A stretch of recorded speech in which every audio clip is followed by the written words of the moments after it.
जब मैं दूसरों के लिए प्रार्थना करता हूं तो मुझे बुरे सपने क्यों आते हैं? चलिए इस वीडियो में जानते हैं।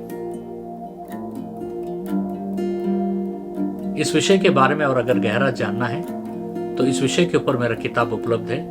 नीचे डिस्क्रिप्शन में किताब का लिंक दिया गया है, वहां से आप उस किताब का लाभ उठा सकते हैं। जब आप दूसरों के लिए प्रार्थना करते हैं तो हमें सबसे पहला जानना जरूरी है कि हम शत्रुओं के विरुद्ध जा रहे हैं और दुष्ट आत्माओं के विरुद्ध जा रहे हैं, क्योंकि वो व्यक्ति हमें पता नहीं वो किस किस अंधकार शक्तियों के साथ जूझ रहा है।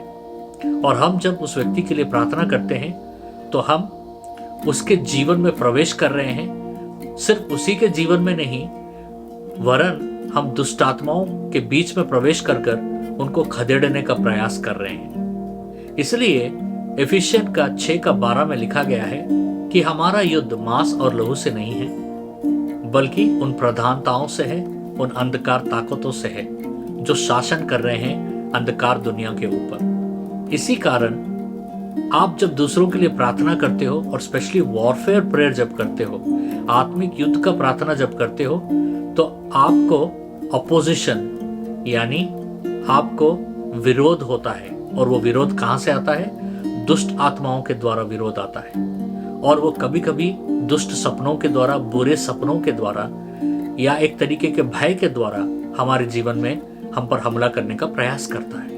इस समय में हमें क्या करना है? इस समय में सबसे पहला चीज हमें जानना है कि परमेश्वर का सामर्थ्य जो है इन दुष्ट आत्माओं से ऊंचा है। हमें इन दुष्ट आत्माओं के प्रति ध्यान नहीं देना है। हमें सबसे पहले हमारे मन में और हृदय में ये बातें भर लेना है कि परमेश्वर का सामर्थ्य सबसे ऊंचा और सबसे उत्तम है और मैं परमेश्वर के सामर्थ्य से घिरा हुआ हूं। इसलिए याकूब का 4:7 में लिखा है, पहले अपने आप को परमेश्वर को समर्पित करो, उसके बाद शत्रु का सामना करो, वो तुम्हारे मत से भाग जाएगा। पूर्ण रूप से अपने आप को परमेश्वर को समर्पित करना बहुत जरूरी है।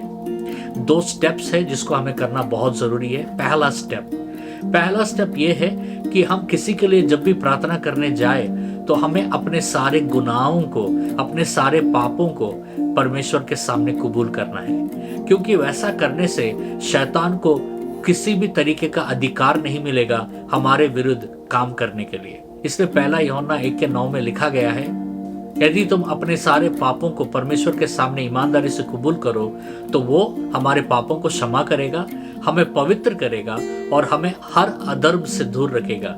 शैतान के हर अधर्म के हथियार हम पर हावी नहीं होंगे अगर हम ये पहला स्टेप यानी परमेश्वर के पास जाकर अपने गुनाहों को कबूल करें। दूसरा सबसे जरूरी चीज, अगर आप किसी के लिए प्रार्थना करने जा रहे हैं तो आत्मिक कवच को पहनना बहुत जरूरी है।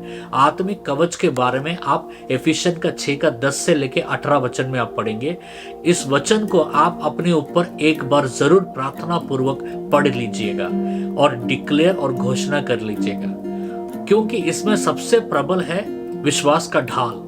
जब हम विश्वास के ढाल का प्रार्थना करते हैं उसे पहनने के लिए, तो शैतान का कोई भी अधिकार, शैतान का कोई भी हमला, शैतान का कोई भी तीर हमें कुछ बिगाड़ नहीं पाएगा। तो ये 2 स्टेप जरूर कीजिएगा जब भी आप दूसरों के लिए प्रार्थना करने जाए, तो आपको कभी बुरे सपने या किसी भी तरीके का डर या भय आपके जीवन में नहीं आएगा।